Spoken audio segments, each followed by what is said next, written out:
Hey there, BookTube. Noah. Everyone who reads and must converse. Thanks for coming by. Friday night, Friday live, Friday reads. Let's do it, right? I was messing around with the camera or the tripod there before I started, just to make sure my boy Borges gets in the shot, right? Making sure that everything is just right. Hey, Mark. Hey, Christina. Thank you, y'all, for coming by. Pale, thank you for coming by, brother. For sure. Yep. Ineffable. Thanks for coming by, as always. Awesome to see you. Happy Friday, for sure. So, what a week. I probably start out every Friday being like, what a week, huh, guys? But this week especially, what a fun, crazy week of work, but an awesome week of reading. Hey, Peg from the History Shelf is in the house. Scott Bryant, nice to see you, brother. Hopefully, Becky is hanging out as well. And the Falcon, awesome. Nice to see you, brother, for sure. And I tell you, I'm telling you guys, Peg especially, maybe Mark Richardson especially as well, that this book, Tragedy and Hope, is awesome. I mean, it's so interesting. So I'm about 200 pages in. Feels like a lot more because this thing is, this thing is thick with information. And so it's just an amazing read. But what it has done is effectively gone through maybe the 1600s all the way up into where World War One starts. So I'm already where World War One is starting. That's the chapter that I'm beginning right now, and it's not a complete history of everything, or something like that. What it is the history of the powers behind the British Empire. That's what it is, so far, and it goes into other peoples, India, South Africa, Russia, and of course other European countries, insofar that they are dealing with the British Empire, but not the British Empire outwardly. It is the British Empire that is actually, um the powers behind the kind of names, the roads, uh Milner's kindergarten, you know what I mean, that kind of stuff. So it's the history of conspiracy. That's what it is, and it is wildly fun and so interesting. I can't get enough. It's began it has started to dominate my reading, which is not good this time of the year. Hey, Brandy, Book Eclectic is in the house. Summer, cozy reading with Quaker Cats. Thanks for coming by, Summer. Always cool. Yasmin to the Lit House. Nice to see you. Spooby Hunter. Thanks for coming by, brother. And Spooby Hunter is my actual brother. So when I say brother to Spooby, that is my actual brother. Hey, PG, I ain't finna read that. Always good to see you, man. Thank you very much. Rainbow Sky Gay and Proud in the house. Thanks for coming by, for sure. It is a conspiratorial history of the world. Exactly right. And the players behind the conspiracy side of things are the powers that are coming out of the British Empire, not the British Empire government, but they are a lot of players in that field as well. It's wild. I'd love to see somebody's take on it that is big into history, and to hear how these things are framed, and in this book, compared to like your mainstream historical context. Hey, Tom. La Books in the house. Nice to see you, brother. Always good. Very cool, Peg. I can't wait to hear what you think. Hey, Paperback Junkie. Nice to see you, brother. Always cool. That's what I'm talking about, Mindy. Mindy's book journey. Thanks for coming by.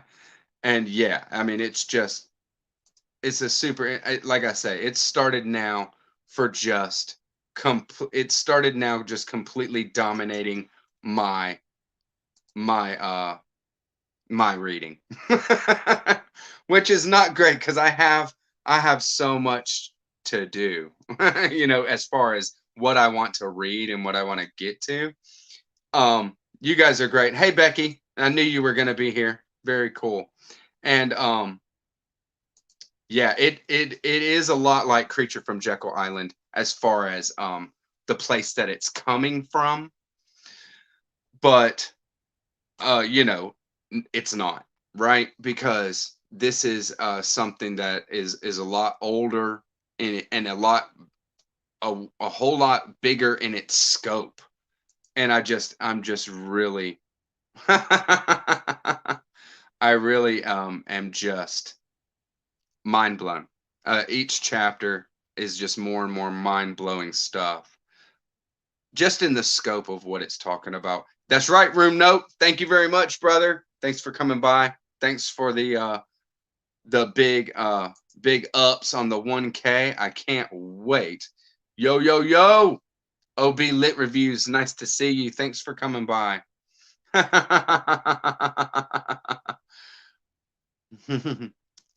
Thank you for at least making it expensive, brother. Hey, Danny at Spinelli Speaks. Thanks for coming by. Yeah, I definitely have hit the mark, right? Hit a mark.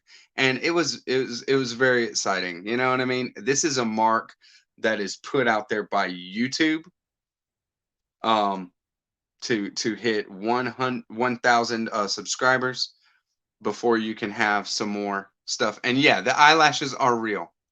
Sometimes they're more prominent than others, right? Yeah, the thank you very much, Peg. I really appreciate that. So all right, I'm going to throw up some um some haul action, right? Everybody loves some of that, and then I'm going to have a few people on to have some fun. Hey Hannah, Hannah at Hannah's Books. Thank you for coming by. It's always cool to see you. uh well, maybe it's Maybelline. I'll never tell.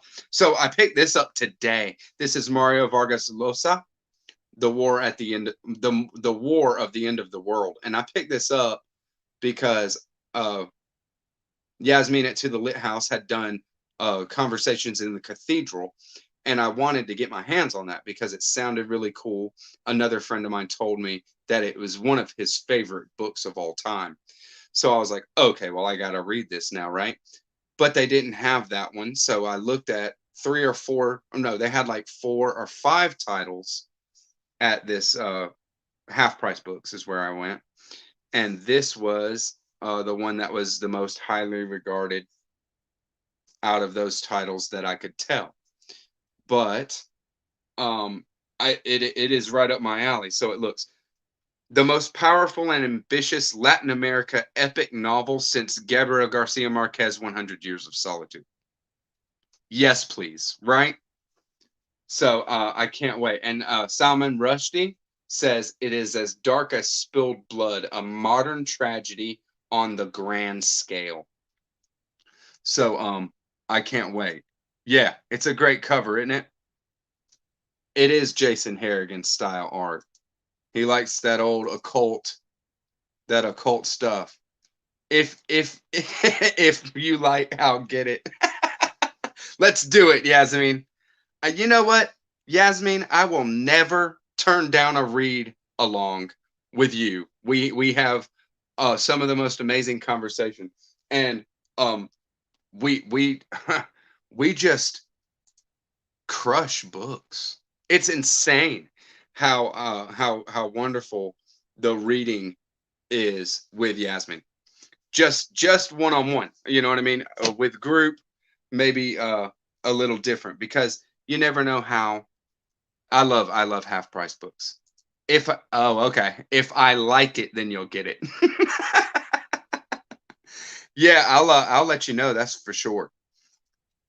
I can't wait to do it. So, speaking of read-alongs with Yasmin, we are in the last chapter of The Waves. I finished chapter 8 last night, and that puts me about 40 pages to the end of The Waves. That's one chapter, that's the last chapter, and I can't wait. This book is very special, very awesome, and I will be talking about it more as we get finished with April and on to May. And that leads me to my next haul. I grabbed this at Half Price Books today too, and this is yeah, right. No, I can't. I can't do any more buddy reads right now either. It's ridiculous. May is gonna be this big boy, along with my maybe Midrash TBR, Underworld Don DeLillo. So I'm booked, right? This is what's going down. I have not started it yet. I'm gonna start it as quick as I can. Spooby. Okay, but I picked up today A Writer's Diary by Virginia Woolf. So this is excerpts from a diary that she kept over a period of 27 years. Entries that refer to her own writing and those that are clearly writing exercises, accounts of people and scenes relevant to the raw material of her work, and finally comments on books she was reading. The first entry is dated 1918, and the last is 3 weeks before her death in 1941. So a wide swath of her journal, diary entries, and writings. So like a Virginia Woolf on writing, right?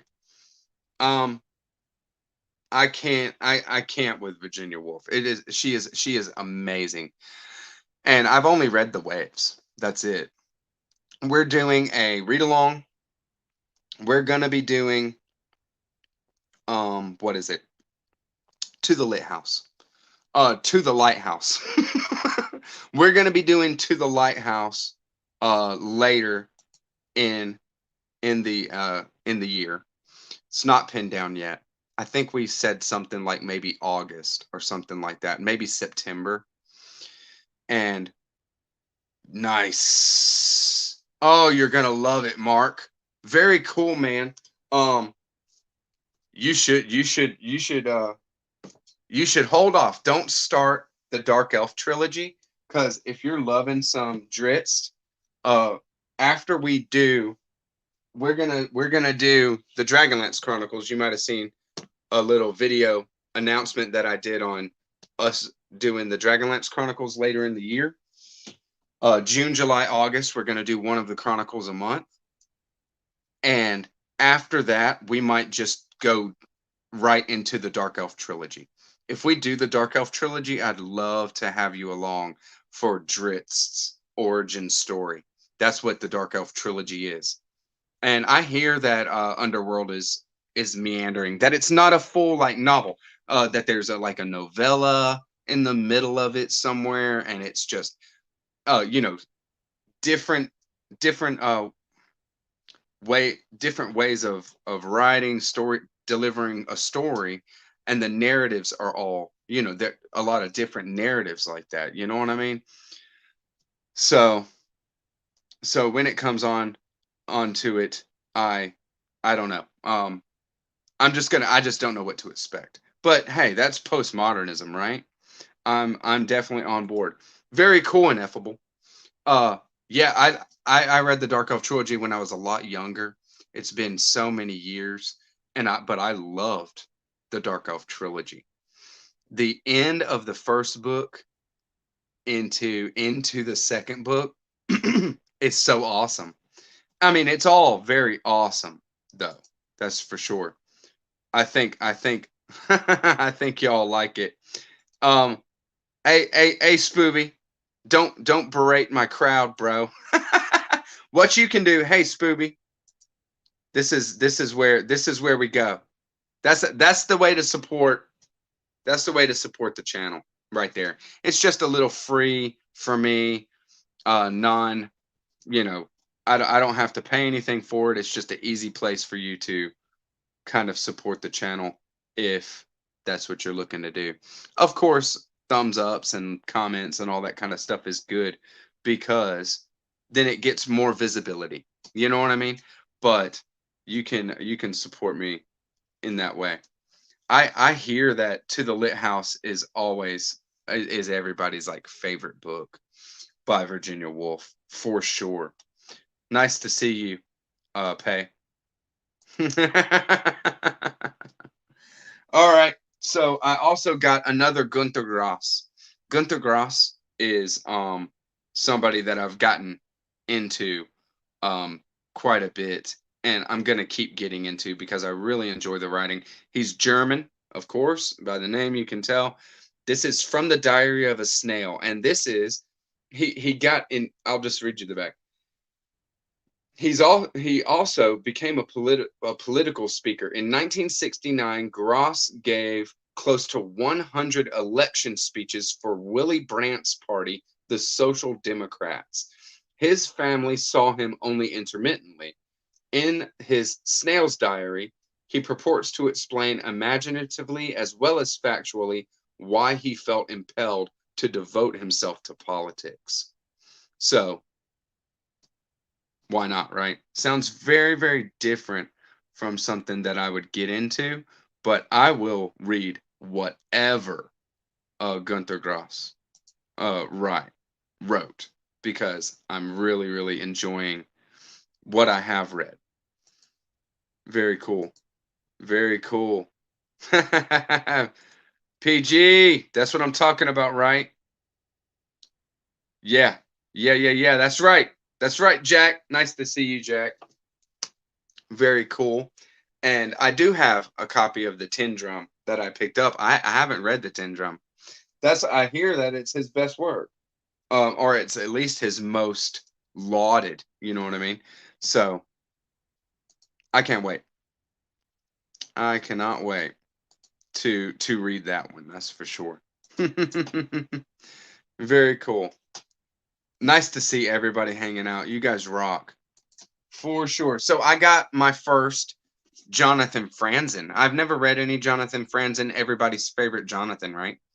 So I've never read any Franzen, but I hear that this one is really, really great. So I went ahead and picked it up when I saw a reading copy of the corrections. Very cheap little reading copy that I can just read whenever I want. Pick it up, knock it out. It is a kind of a big boy, 566. But if it reads the way that I think it's going to read, I'm just going to crush it. You know what I mean? And so this one comes, as far as I can tell, very, very enthusiastically recommended by people who love Franzen and have read a lot of Franzen. Thank you, Pay. Very cool. Thank you, Pay. I love Jonathan Livingston Seagull. You know that. I'm not scared of the big books, Mindy. You know it. I'll go for a big book. I'll go for a big book on very little recommendation, actually. Just tell me it's good and I'll go for it. So very cool, y'all. A couple more from the haul. And this is stuff that I picked up off eBay because I wasn't finding the copy that I wanted, and the copy that I want is this. This is Master and Margarita, the Penguin Classics Deluxe Edition, 50th anniversary. Look at that cover, right? This is the Peaver and Volokhonsky translation, which is what I recommend for anything as far as getting into Russians, because when I read Anna Karenina, I really, really enjoyed the writing, and I was able to just really fall into the drama and to the story, and I really enjoyed that. And I've read Master and Margarita before. I've read this the Mira Ginsburg translation is what I read. I'll give you that, the earring too. Uh the Mira Ginsburg translation, and I really enjoyed the reading, but it was tough to get into. It's just really tough. I love buying books on eBay too. I really do. I usually keep a watch list going, and then I just, will, when I'm feeling like picking up some books, then I'll just go through my watch list and click on uh that's what I need, a goblet, right? But maybe I'll have my own goblet to go. We're doing Master and Margarita. Christy Louise at Dostoevsky in Space. I and somebody else. Somebody said they wanted to do Master and Margarita, and I said, yeah, we're doing it. I forget. I have it written down somewhere. I forget though. I'm gonna know. It just happened earlier this today, actually. So I don't have it in my mind. Like, who else? The Mira Ginsburg translation, I liked it, but like I said, it was tough to get into, man. Uh so I'm gonna do a reread of this one. I'm gonna do it with the Pever Volkonsky. I'm sure this is gonna be a lot more fluid, fun. Um hey Summer. It's a beautiful edition, right? So very cool. All right, I'll put Master and Margarita down for now. I think we're set to do that. I want to say July. Maybe that one's August. I do have these written down, and I can't believe that I didn't grab that paper to have that as we're talking here, right? You know what I mean? So I can look at those things. Usually I have that sheet just right here with me while I'm doing this kind of live, so I can just talk it out while I'm doing it. Maybe it wasn't Christina, but you're definitely invited as well, Christina. We're gonna have some fun. Hey, B&B Books, thanks for coming by. All good. You come in whenever you want. Yeah, Black Sheep Books. Jason Harrigan, we were talking about you earlier. Nice to see you, brother. And yeah, if anybody is not aware that Master and Margarita is The Devil Comes to Moscow, right? Nice to see everybody. Very cool. Very, very cool. Y'all rock. And I grabbed another uh Penguin Classics Deluxe Edition because I don't own this book, and it's kind of this thing where everybody's read this book. I always felt like I'm missing out completely. And on my last live, I think it was last week, somebody, that we were talking books, and somebody said, I think the room note, you had called out that this book was just tough, painful in a way. And I don't know exactly why, because I've never read it, which will come as a shock to most everybody on BookTube. And here we go. I got a Penguin Classics Deluxe Edition. Check this cover of Lord of the Flies. How awesome, huh? Right when I saw this cover, I was like, yeah, time for me to get a copy of Lord of the Flies. I never read it in school. Um, it wasn't, part of the reading. That's right. It wasn't part of the required reading for me at all. So I never got into it. I never have read it. And I am going to. What a crazy, awesome, like an anime cover, huh? So I really love Penguin Classics Deluxe Editions. That's for sure. So I was happy to pick that one up.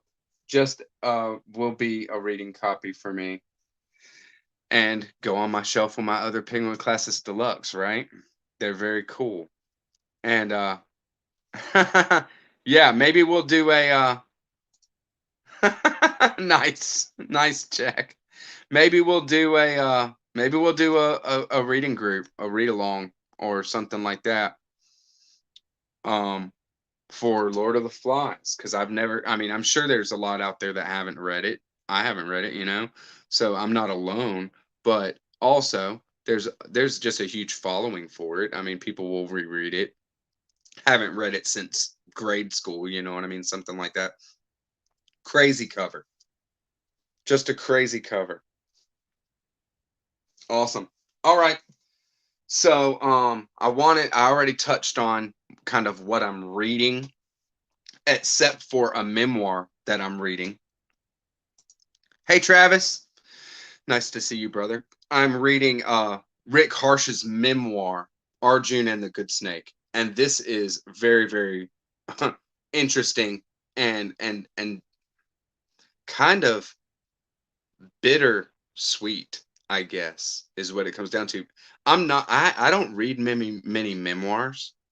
So to hear somebody tell their story and to talk about very personal thoughts and things that happen and how it goes, you know what I mean? Like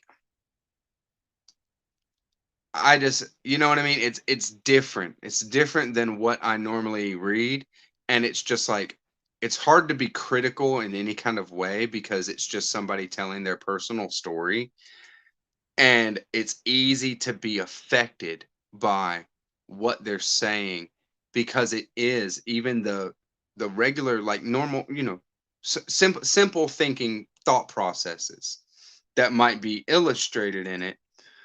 um they have a lot more weight. They have a lot of weight because you know that this is a real person that is thinking this when they say something like these thoughts. This is the kind of thoughts that were going through my mind for months. Well, you know that that really means that, right? That this is a thought process that was weighing on somebody for a long time and that kind of stuff. So, it's just very different than what I'm normally used to. And I wanted to, before I open this up, I want to say that and just put the question out there. Has anybody here read Dante's Inferno? And for those that have read Dante's Inferno, yeah, Arjun and the Good Snake, that's Rick's memoir. Um, definitely. Definitely check it out if you like. I'm enjoying it, that's for sure. Like I say, it's hard to say, well, I'm enjoying it, you know what I mean? This is a very personal kind of, candid letting out of a story, you know what I mean? So you don't want to and you don't feel like you can say anything about it really. You just read it and take it in and experience what somebody has shared, and that's just what it comes down to. So yeah, um for those of you who have read Dante's Inferno and never gone on to read more of the Divine Comedy, I definitely urge you to get over to Tom L.A. Books, uh, 100 Cantos of the Divine Comedy, and get in on this action because he's just about done with the Inferno. He's doing a book or a video every single canto. There's 100 cantos to Dante's Divine Comedy.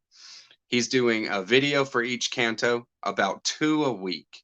So that is a very a slower pace, right? And this is for you then, Mindy. This is for you. this kind of thing is for somebody who is intimidated by it, because we can take it slow, and then we have somebody that is helping us along, going through canto by canto. And I will be jumping in about a week, maybe week and a half, when Tom starts Purgatorio. I will be jumping in with the Divine Comedy. I'm going to read it from this this edition here that I have, because this has the complete Divine Comedy and it has the illustrations of William Blake along with it. All the finished illustrations, but also all the unfinished as well. He was illustrating the Divine Comedy when he died. And so when it comes down to it, we are going to, yeah, we are going to have a blast going through Purgatorio. I read the Divine Comedy a long time ago.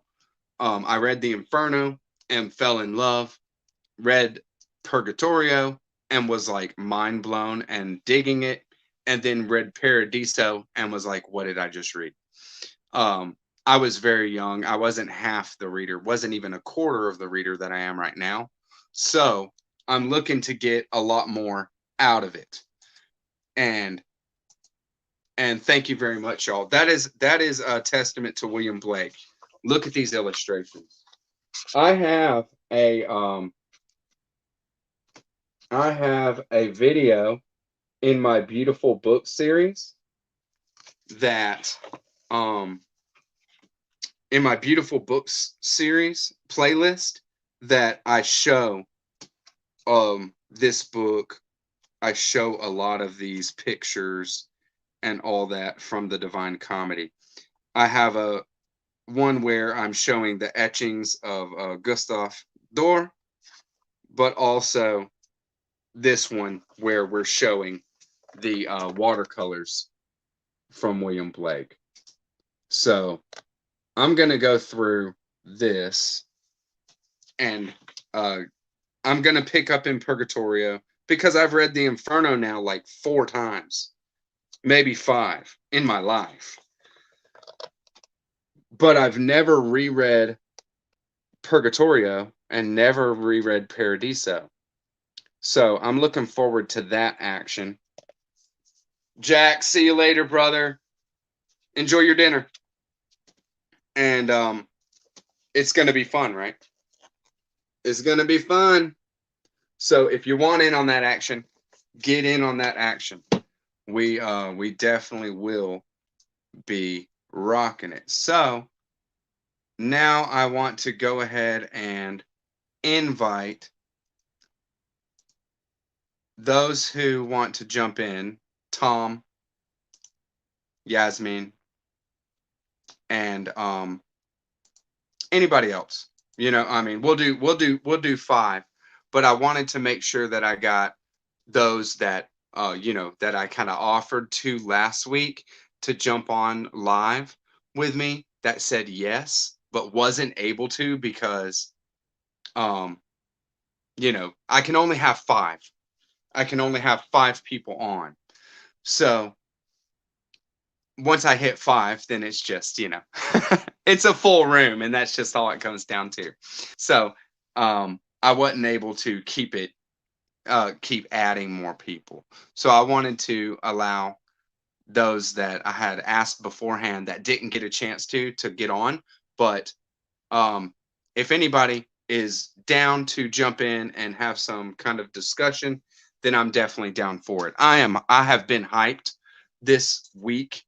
I have been very, very hyped this week because of hitting the 1K.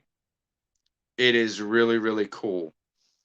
And so if you guys want to get on and talk some books, then let's do it. Hey, Tom. Hello there. How you doing, brother? Good. Thanks for letting us crash. For sure. For sure. It was so fun last week. And, you know, I kind of jumped a preemptive kind of party because I knew that I was going to hit 1K this week. And then it was like, Tuesday I hit it. And then I've just been kind of sailing. I'm like, man, it's wild how how YouTube thing works. You're never going to figure it out, The rule is that whoever comes on stage will need to drink for everybody else to celebrate you and this milestone. So I'm preparing my Italian wine here. If that's okay. Hey, Yasmin. Hello. Nice to see you. Setting up the iPad. I'm struggling a little bit. How are you guys? Oh, Yasmin. Very, very well. Very well. Awesome. So what'd you say, Yasmin? Did you say that you caught up on Tom's Inferno, but then you fell behind again? Yeah. It took me a while to catch up. And I finally caught up and then got busy, and now I'm like 2 behind, I think. But I mean, they're good to watch like back to back, because I'll read a couple cantos and then I'll watch a couple videos all at once. So it's fine. I'll catch up again. You get to read Dante and hear it with a funny accent as well. It's such a wonderful project that you're doing, Tom. It's such a wonderful project. I mean, everybody who is taking part in it is enjoying themselves. For sure. Exactly. It's amazing. And I can't wait to see what you do with the Purgatorio and Paradiso, where there's so many that have never read it. I'm telling you, I'm slightly concerned because Inferno is really entertaining in itself. I think Becky just said that it's her favorite because of the drama and the movement and all that fun. But in order to make Purgatorio and Paradiso really interesting, you need to try to be entertaining yourself, and I'll try to invent something. If you guys have ideas, I'll give you a key, Tom. Hey, open with a joke. Okay, I mean, I think there's just so much possibility for discussion in Purgatorio, and then Paradiso, I understand what you're saying. Like, I don't know how I would approach that. But I'm really excited for that one, because that's one that I don't feel like I fully understood when I was reading it the first time. Very cool. I know I didn't understand it when I read it the first time at all. It's ridiculous. And I'm supposed to be the one who understands it, but I think I didn't understand. You're here to show us. You're supposed to teach us, Tom. I think for free. That's why I hit the sub button, Tom. Right? Fully trusting you. Very cool. So it is something that I really have enjoyed and can't wait to jump into. And we have a heck of a month ahead of us with maybe Midrash. I don't know how much, Yasmin, you're getting into that. I think Yasmin is about ready to just take a couple of weeks off and go party. No, not party. Just rest. Just sleep. Sleep. Yeah, no, I don't think I'll have sleeping. time. It's the new partying. It's the new partying. It's always been partying. You mean you want to watch TV? Are you? No, I do not say it on this channel. Not on my channel. I would never. It's books or nothing. Yasmin's about to graduate. I graduate in a week and a day. Oh wow! It's very exciting. Congrats. Thank you. I'm working on finals right now, and I don't think I'll have time to participate in maybe Midrash, but it sounds so cool. I hope I can do it next year. Sounds very cool. It's a cool time. So I'm reading with Dario. Motley reads. You know Dario, Tom. Of course, yeah. Yeah. He's just a great booktuber, a great guy.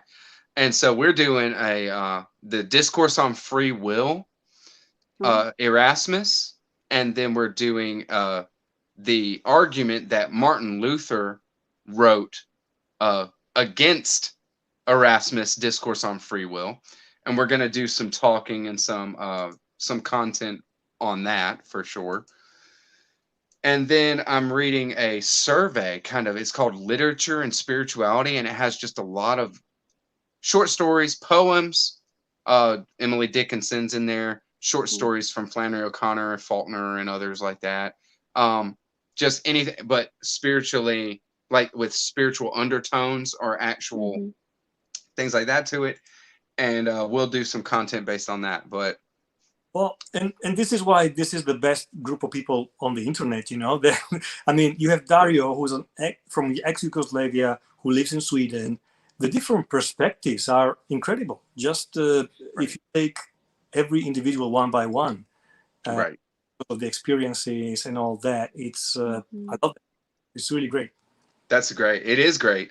And so, and for you, with you on in May, I hope that we can game plan and do some discussion videos just using that. It's perfect. And I have it right here. The science and faith. Using this just as to start discussion topics. Right. That's what it's for. It's perfect for that. I have been meaning to ask for that ebook and then forgot. Absolutely forgot. Yasmin, and to anybody who's interested, it's but to Noah's point, I think on a broader level, it's really the maybe midrash point to talk, and the way the dialogue comes up, especially given the quality of all the people involved, should be something phenomenal. You know, I think really everyone is interested in this event. It's a great thing happening. Right. You know, and it's awesome to see how different people just approach spiritual texts or texts that just deal with spirituality in a fictional way or whatever. And that's one thing that Jason at Old Blues Chapter and Verse, he's the one that started it, that he did perfect with this, that you pick one nonfiction and one fiction. And so, you know, if you're going to take part, it kind of forces you to go into that nonfiction territory if you're not usually comfortable with reading a spiritual text or something like that, or even a commentary on a spiritual text. And then, you know, a fiction with it, you know, is a lot easier to go for.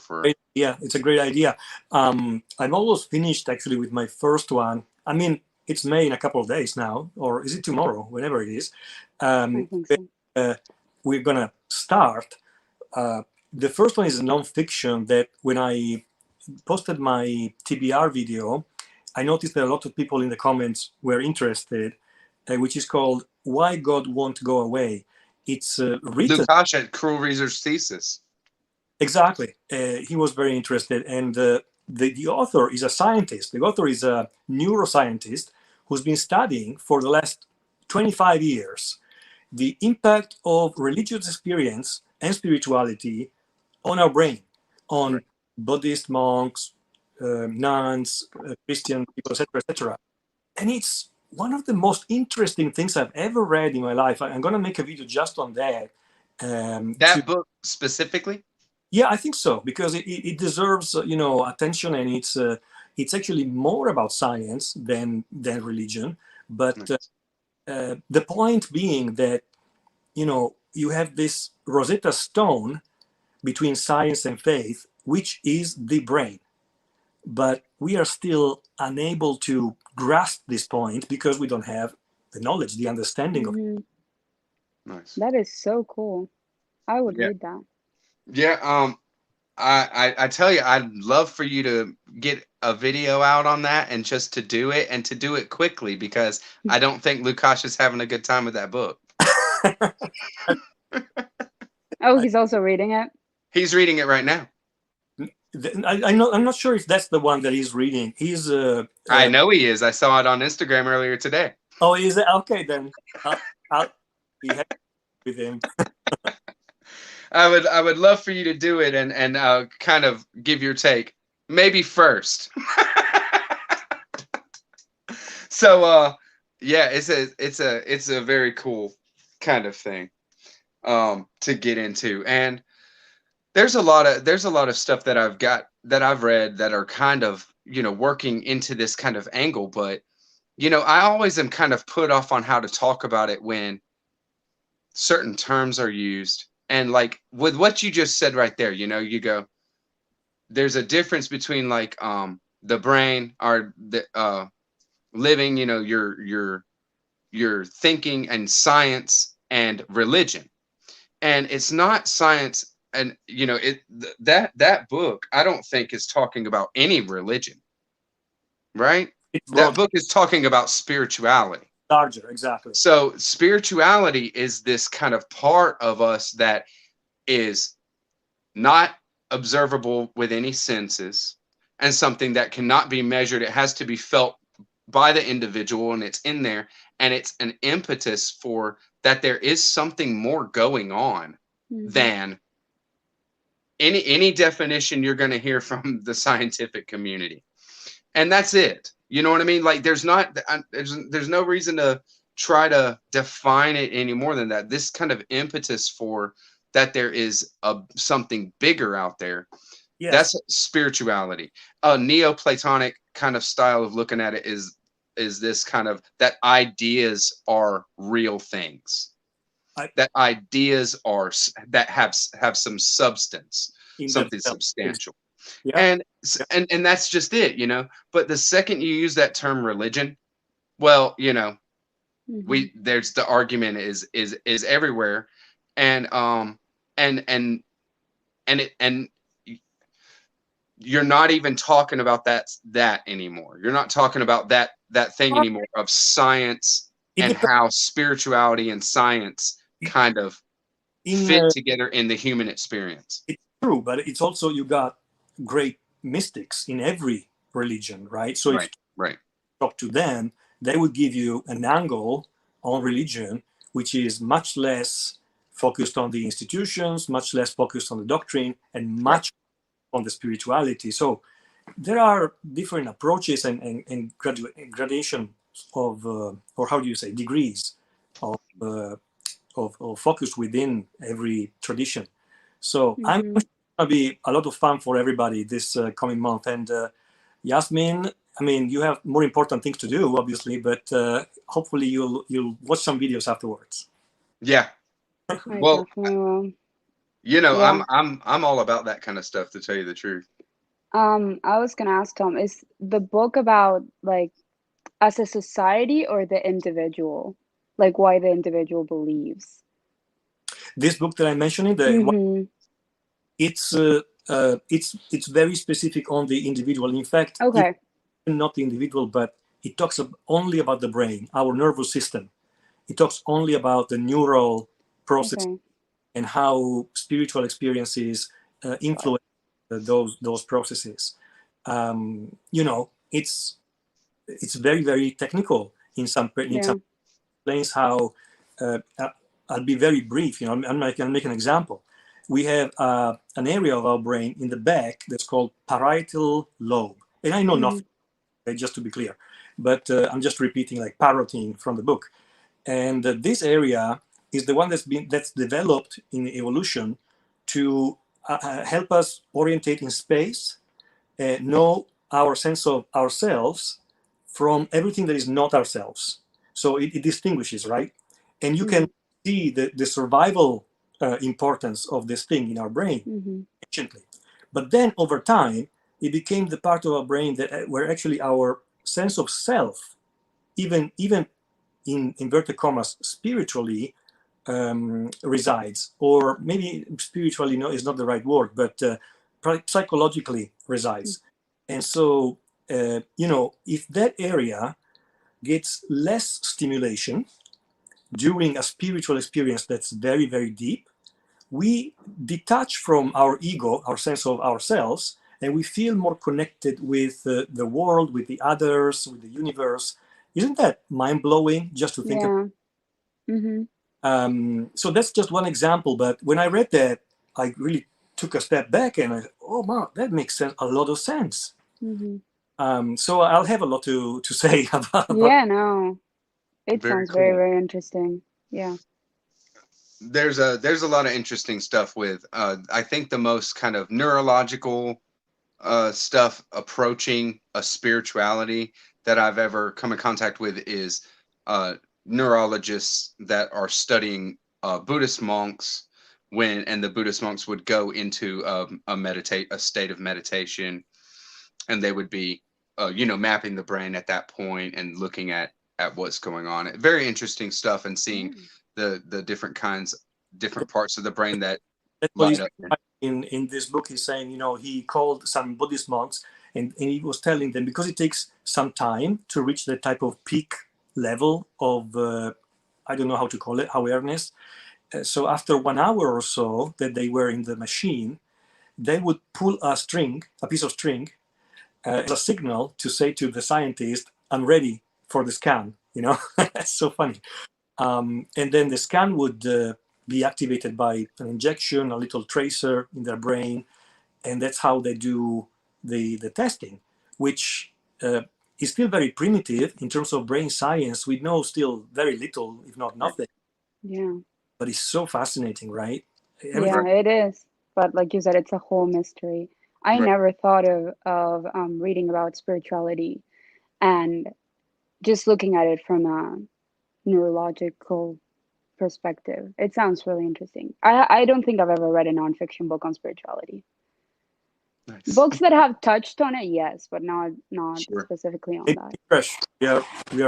We're pushing it. We're advertising maybe Midrash here. Oh yeah, Yeah, right, I can right. see that, and I am fully persuaded. If I have the time, I will. Yeah, very cool.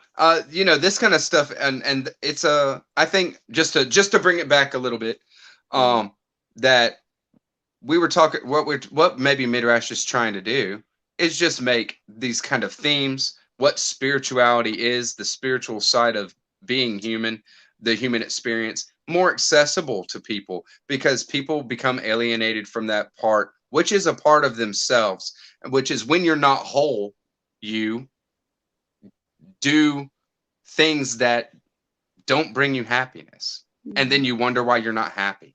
You know what I mean? That kind of stuff. That's what happens when somebody is alienated from part of their inner being. That I see is that they do things that they, with one part of their mind or their being or their personality thinks is going to make them happy, and then they end up suffering and in pain or hurting and wondering why. And we have our own choices in how we kind of are. And just to bring it even back further, Meyer's Metaphysical Musings asked if the Inferno is accessible. And I have wanted to talk to you about this a little bit, because this Divine Comedy that I'm reading doesn't have a translator that is given credit. So I don't know what translation it is that I'm reading there. That's strange. But when I first read, I read the John Chardy. John Chardy, yeah. John Chardy translation. And I found that totally readable. There was a lot of notes, and it was reading the notes at the end of each canto when I read the canto. But I think that's how you have to go with Dante. But what do you suggest? It's difficult to just say one, right? Because over time, when I started the project, I only knew 3 translations. By now, I'm familiar with maybe 6 or 7. And you have the traditional one, which was the Longfellow. That Steve Donahue was joking and saying that he went to school with Longfellow. But that's not maybe the most accessible, because he used a lot of archaic terms. Then more recently, you have John Chardy, which is a really good one. You have an even more recent, which is Robert Pinsky. That's beautiful, I believe. Mark Musa is one that is maybe the most accessible, the most readable and simple, but in some cases maybe too simple, because he glosses over some subtleties that that Dante puts in, and Mark Musa doesn't. So it depends. I think the answer is depends. Right. Well, hopefully, no matter what translation we go with, we're going to get more out of it than we would just by having your canto by canto to go for. Very, very appreciative of that. Hey, Modern Metaphysake, thank you for coming by. And Gore Vidal says that Alan Mandelbaum's is his favorite translation. I really like it. That's the one that I'm reading now. That's one that is getting very high praises. Steve as well. Steve Donahue thinks it's the very best one. Mm-hmm. My plan. Steve's in the chat now. Hey, Steve. Thanks for coming by, man. He says, You summoned retalking Dante translations. Has my boy Longfellow come up yet? Gore Vidal says, the films and graphic novels by Alejandro Jodorowsky. Yes. Spirituality essential to his storytelling. Are you familiar with him? Yeah. I mean, I love Alejandro Jodorowsky. I've seen a couple of his movies, and they're very. El Topo. You know, El Topo is one of the graphic novels. Exactly. Yeah. The Holy Mountain. Isn't he from Argentina, Yasmin? I don't know. I have no idea who that is. Could be. No. You're in for a treat, girl. Yeah. Jodorowsky is a mind-blowing movie maker, and you can find a lot of him on YouTube where he's doing tarot readings. He's like in his 90s now or something. Oh. No, I don't know filmmakers. Yeah, where is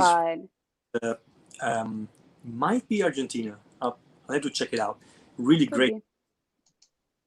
I think you might be right. That he's Argentinian. So he's a filmmaker and he wrote comics. Did I read that right? I think he didn't do the art. You know what I mean? But he's done storytelling in a lot of mediums, for sure.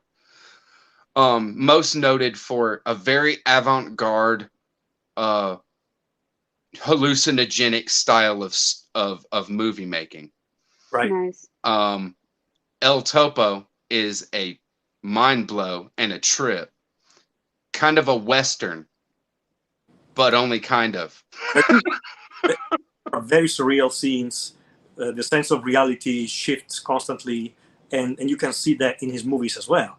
Yeah. Mm-hmm. That type of artist. It reminds me maybe of Fellini, being Italian. This type of slight distorted lens on reality. And so I would suggest anybody who doesn't know him to check him out, because he's great. Oh, The Holy Mountain is one of.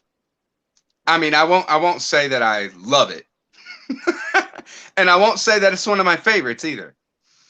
But I'll watch it anytime. I mean, I've watched it over and over. It's just an experience that is almost undescribable.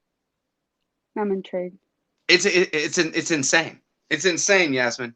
Okay, I'll add it. I have like a box set of Jodorowsky movies that is just, whenever I really want to have an experience where you're just like, somebody thought of this beforehand, because you feel like how could somebody think of this and put it together beforehand? You know what I mean? It's so weird, so trippy. Yeah. Hey, come on, Tom. Steve Donahue said Fellini's good, I suppose, but what about Michael Bay? I know they play in the same field, and have you? I take it you haven't read any Gaddis, the Recognitions, Tom.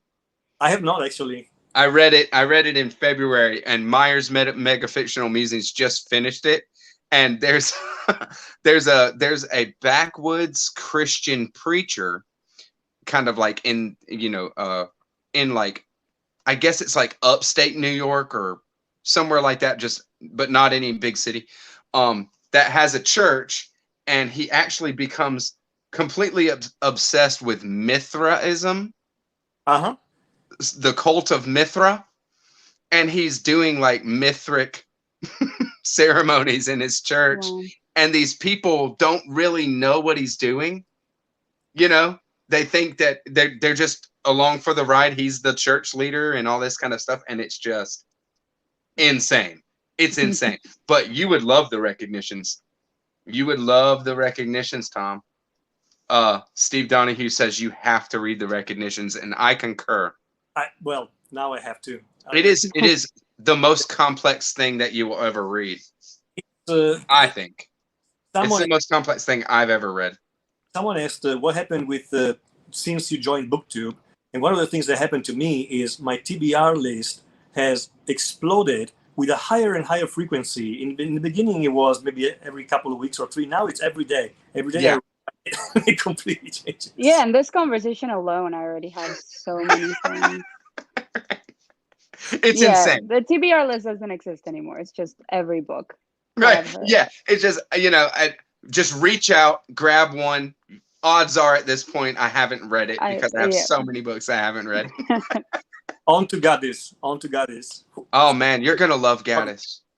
I tell you, Tom, Gaddis is probably one of the funniest writers that I've ever read.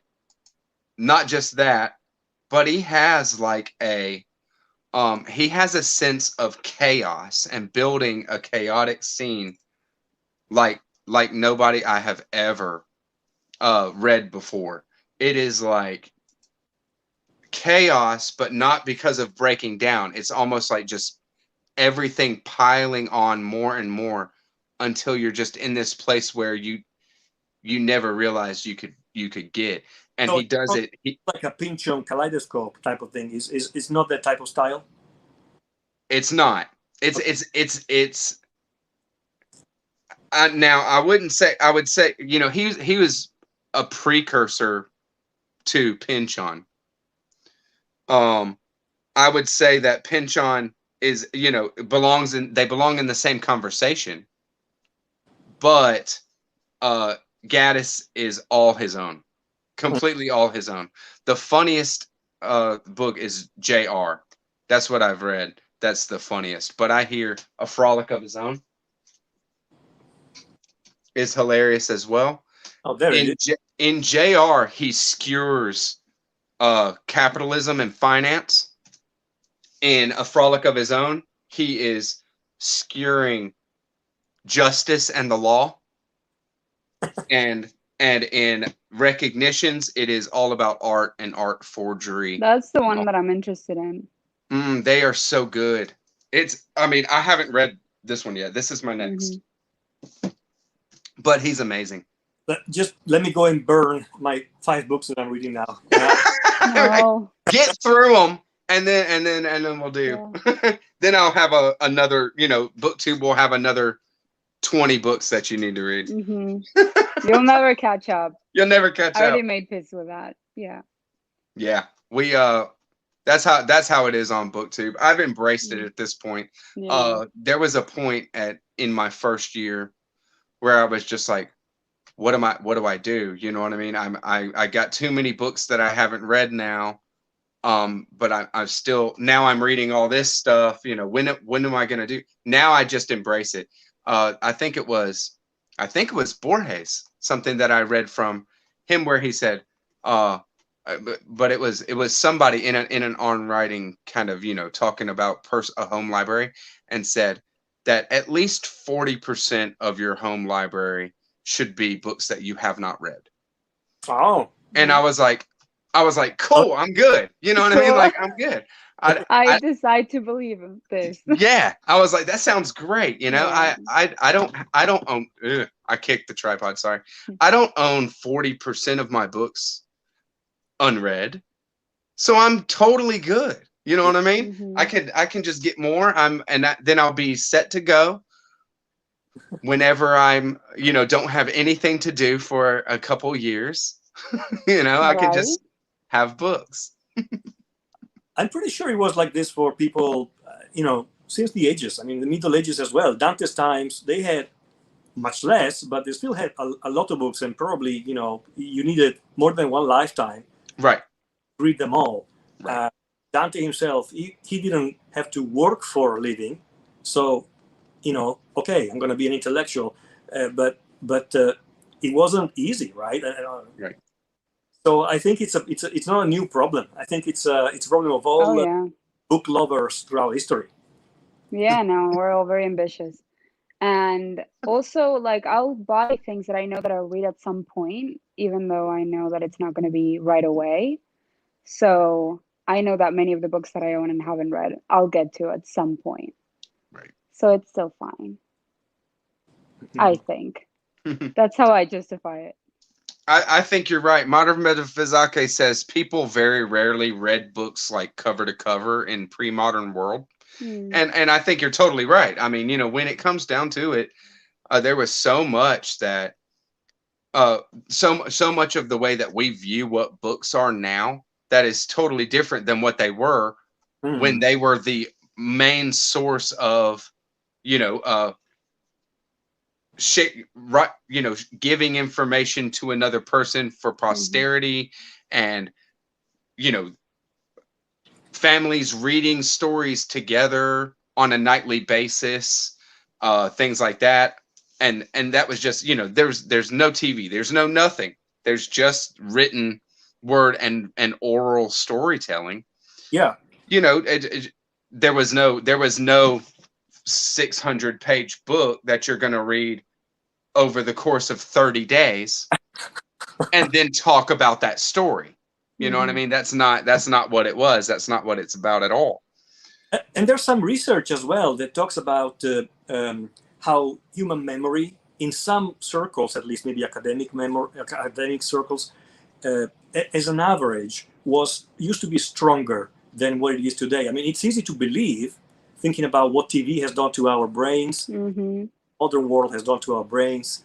I'm used to thinking about Dante as a genius because he remembered everything, but he might not have been the only one, and he might not have been so extremely different from others who were in his same circle, Right.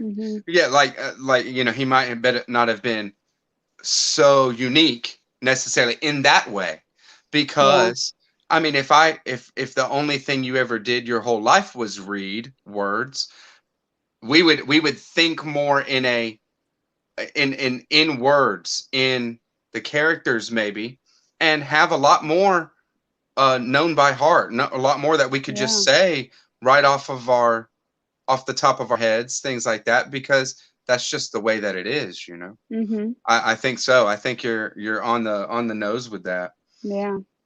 Very cool. And I don't know if y'all saw, Lukash just started a series that I think is great about that, where he's choosing to memorize a poem and then recite it on a video.